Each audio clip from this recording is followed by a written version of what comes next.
आज ये हमारा चौथी वीडियो है जो कि परीक्षा की दृष्टि से बहुत ही इम्पोर्टेंट है। जो 2021 में प्रश्न पूछे जाएंगे लगभग वैसा ही हम कोशिश कर रहे हैं अपनी तरफ से वीडियो बनाने की।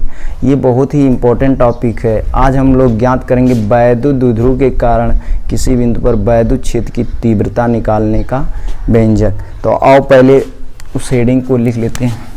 आज यही टॉपिक पढ़ेंगे, वैद्युत द्विध्रुव के कारण किसी बिंदु पर वैद्युत क्षेत्र की तीव्रता का व्यंजक हमको निकालना है। तो सबसे पहले वैद्युत द्विध्रुव आघूर्ण क्या होता है उसको समझ जाते हैं, फिर इसके बाद वैद्युत द्विध्रुव आघूर्ण किसे कहते हैं वो जान लेते हैं, इसके बाद इस टॉपिक में आते हैं। तो सबसे पहले ये नाम आया वैद्युत द्विध्रुव। तो वैद्युत द्विध्रुव किसे कहते हैं वो लिख लेते हैं। पहले देखो, जब दो बिंदु आवेश एक दूसरे से अति अल्प दूरी पर स्थित होते हैं तो उसे वैद्युत द्विध्रुव कहते हैं। जब जैसे मान लो ये और दूसरा बिंदु आवेश ये, मान लो ये हम ले लेते हैं प्लस माइनस क्यू और ये ले लेते हैं प्लस क्यू। दो बिंदु आवेश एक दूसरे से अति अल्प दूरी, अति अल्प दूरी पर स्थित होते हैं तो उसे वैद्युत द्विध्रुव आघूर्ण कहते हैं, वैद्युत द्विध्रुव कहते हैं। तो वैद्युत द्विध्रुव की परिभाषा पहले लिख लेते हैं। वैद्युत, तो देखो वैद्युत द्विध्रुव को हमने क्या बताया, जब दो बिंदु आवेश एक मान लो ए और बी, दो बिंदु हो गए और इन पे आवेश प्लस क्यू माइनस क्यू और प्लस क्यू एक दूसरे से अति अल्प दूरी पर स्थित होते हैं। अति अल्प मतलब यहाँ पर 2m दूरी पर स्थित होते हैं, उन्हें क्या कहते हैं, वैद्युत द्विध्रुव कहते हैं। तो देखो जब, तो यही आपकी परिभाषा है। जब दो बिंदु आवेश, जैसे एक बिंदु हमारा यहाँ पर ए और दूसरा बिंदु बी, और आवेश एक प्लस क्यू आवेश, एक माइनस क्यू आवेश, एक प्लस क्यू आवेश एक दूसरे से अति अल्प दूरी पर, यहाँ से लेके यहाँ तक जो दूरी होगी वो बहुत ही कम होगी, अति अल्प दूरी पर स्थित होगी। अब ये तो हुआ वैद्युत द्विध्रुव। अब वैद्युत द्विध्रुव आघूर्ण क्या होता है थोड़ा सा देख लो, उसको पूरा परिभाषित हम करेंगे नहीं लेकिन जान जाओ थोड़ा सा अंतर। वैद्युत द्विध्रुव आघूर्ण,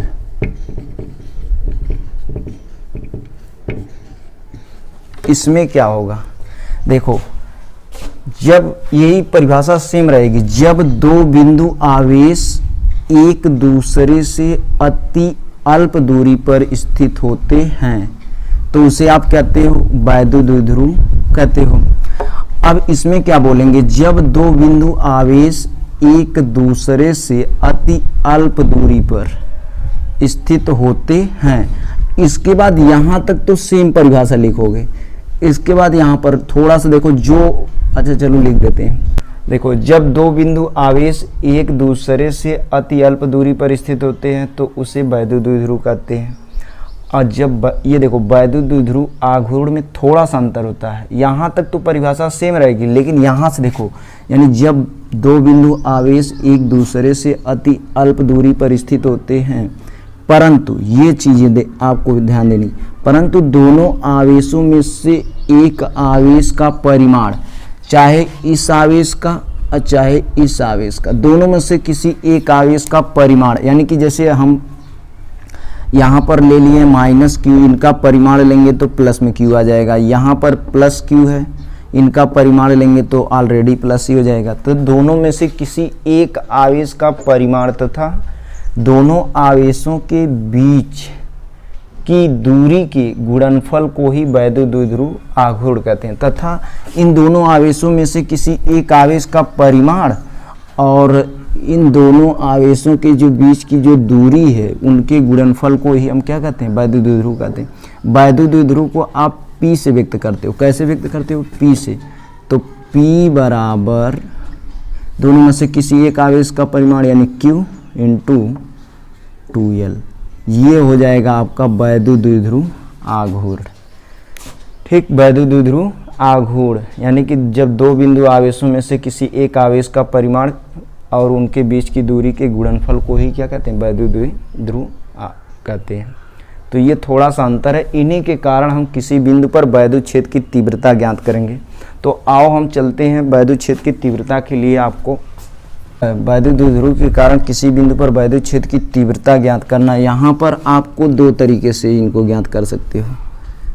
एक होता है आपका अक्षीय और एक होता है आपका निरक्षीय स्थिति। एक अक्षीय स्थिति और एक निरक्षीय, इनको अनुदैर्ध्य भी बोलते हैं, अनुदैर्ध्य स्थिति, और इनको बोलते हैं, वार लगा देना, अनुप्रस्थ स्थिति। यानी वैद्युत द्विध्रुव के कारण हम कितने पॉइंटों से वैद्युत क्षेत्र की तीव्रता ज्ञात कर सकते हैं, दो तरीके से। एक तो आपका अक्षीय स्थिति और नंबर 2 निरक्षीय स्थिति। इन्हीं का नाम है ये देखो, सॉरी गलती हुई, यहाँ पर ये अनुदैर्ध्य होगा, ये अनुदैर्ध्य होगा। यानी कि देखो वैद्युत क्षेत्र की तीव्रता आप कितने तरीके से ज्ञात कर सकते हो, दो तरीके से, अक्षीय स्थिति और निरक्षीय स्थिति। इनका नाम है अनुदैर्ध्य स्थिति, इनका अनुप्रस्थ स्थिति। तो आओ हम पहला ही लेके चलते हैं, अक्षीय स्थिति वाला। कारण किसी बिंदु पर वैद्युत क्षेत्र की तीव्रता ज्ञात करना। तो देखो सबसे पहले फिगर, आपको फिगर याद रहेगा तो आप आराम से बता सकते हो। कैसे? जैसे वहाँ पर हमने वैद्युत द्विध्रुव आपको बताया था, क्या दो बिंदु आवेश लिए थे हमने, तो यहाँ पर भी दो बिंदु आवेश ले लो। इसको हमने ए माना था, आप भी इसको ए मान लो। इसको बी माना था, आप भी इसको बी मान लो। यहाँ पर हमने कौन सा आवेश लिया था, माइनस क्यू आवेश लिया था, आप भी ले लो। यहाँ पर प्लस क्यू आवेश लिया था, यहाँ पर ले लो। और इन दोनों के जो बीच की जो दूरी है वो अति अल्प थी, तो वो अति अल्प दूरी कितना ले लेते हैं, 2l। ठीक, तो यहाँ से देखो, ये अगर आपको याद है तो यहाँ पर हम एक बिंदु O ले लेते हैं। एक बिंदु क्या ले लेते हैं, O।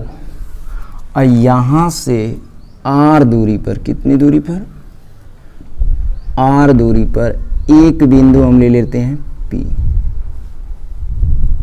आपको एक बिंदु क्या ले लेते हैं, P, जहाँ पर हमको वैद्युत क्षेत्र की तीव्रता ज्ञात करनी। तो यहाँ पर जो वैद्युत क्षेत्र की तीव्रता होगी वो हमारी टोटल हो जाएगी।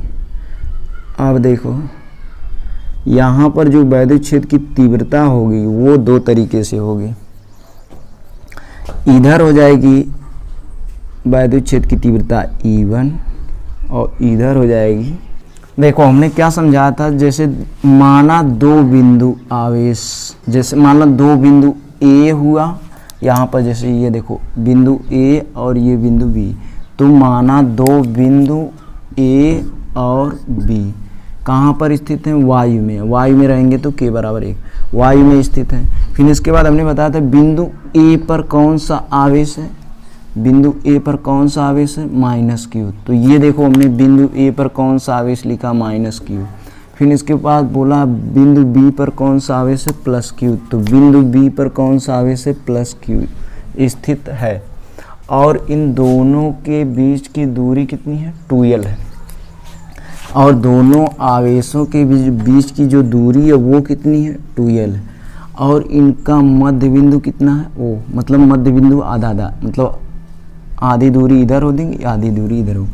तो बिंदु O से कितनी दूरी पर, R दूरी पर, यानी कहाँ से, बिंदु O से R दूरी पर एक बिंदु कहाँ है, P है, यहाँ पर, जहाँ पर आपको वैद्युत क्षेत्र की तीव्रता ज्ञात करनी है।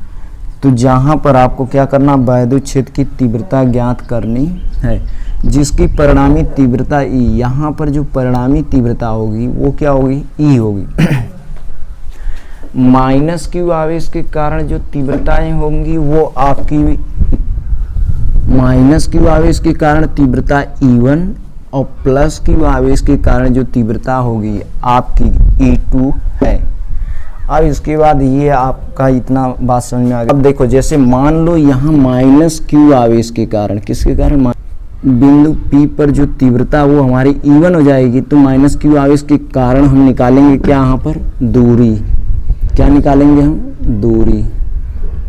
तो माइनस क्यू आवेश के कारण जो दूरी होगी AP क्या हो जाएगी, AP।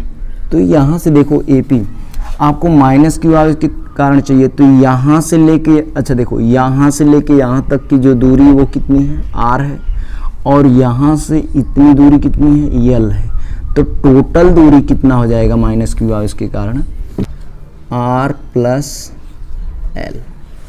क्या हो जाएगा, R यहाँ से लेके यहाँ तक R, ये हो जाएगा क्या, प्लस में L। और इसी कारण अब प्लस क्यू आवेश के कारण निकाल लेते हैं, प्लस क्यू आवेश के कारण क्या, दूरी। तो प्लस क्यू आवेश के कारण जब दूरी निकालेंगे तो ये हो जाएगा BP, क्या हो जाएगा, BP। तो ये देखो यहाँ से लेके यहाँ तक टोटल दूरी कितनी है, R। अब देखो यहाँ से लेके यहाँ तक R है, लेकिन हमको इससे पहले ही रहना है, तो ये L आपका ये ज़्यादा हो रहा है तो इसको घटा दो, तो ये हो जाएगा। जैसे हम कह दें कि यहाँ से हमको जाना है 5 किलोमीटर, तो टोटल दूरी 5 किलोमीटर है, उसके पहले ही कहीं पर अगर हम रुक जाते हैं तो वहाँ से वो दूरी घटा देंगे कि यहाँ से यहीं पर। तो ये ऐसे मान के चलो यहाँ से लेके यहाँ तक R है, लेकिन ये तो R कहाँ तक है, बिंदु O तक है।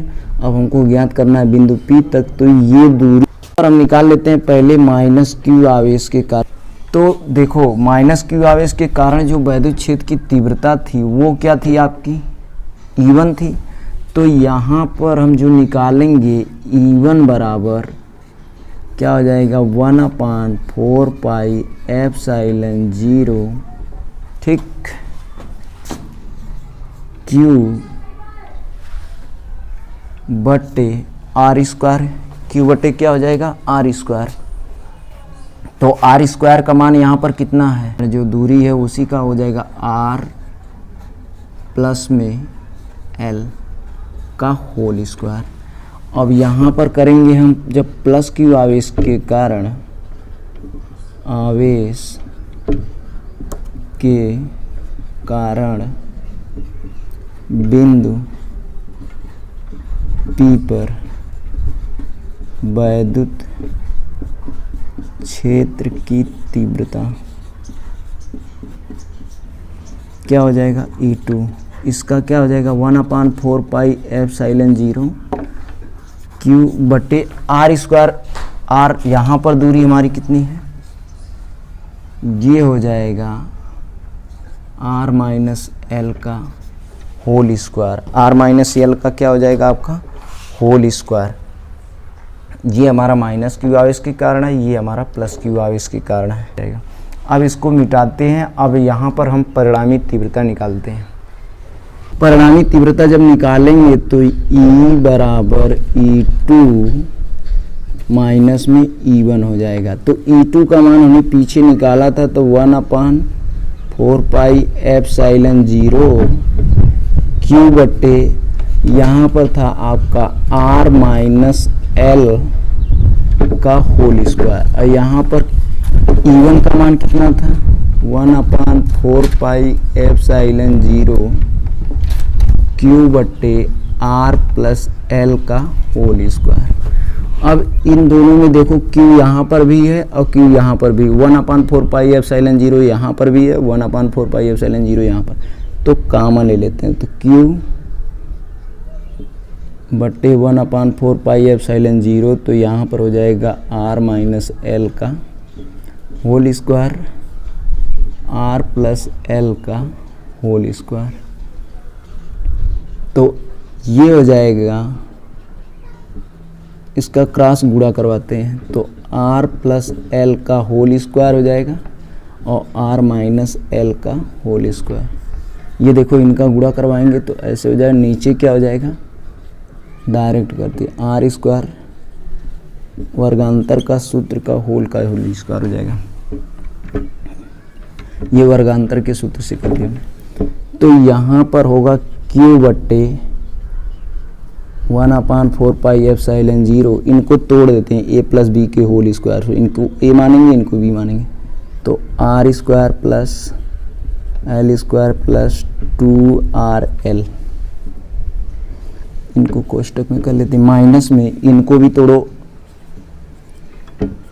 a square plus b square minus में 2rl बट्टे में क्या हो जाएगा, r square minus l square का होल स्क्वायर।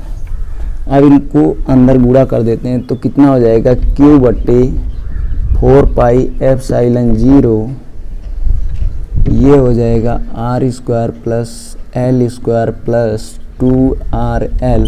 अंदर गुणा करेंगे तो r स्क्वायर, ये प्लस में था तो माइनस में हो गया, ये प्लस में है तो माइनस में हो जाएगा, और ये माइनस माइनस क्या हो जाएगा, प्लस 2rl। अब यहाँ से ये हो जाएगा r square minus l square का होल स्क्वायर। ये देखो माइनस में, ये प्लस में, ये प्लस में, ये माइनस में, कट गया।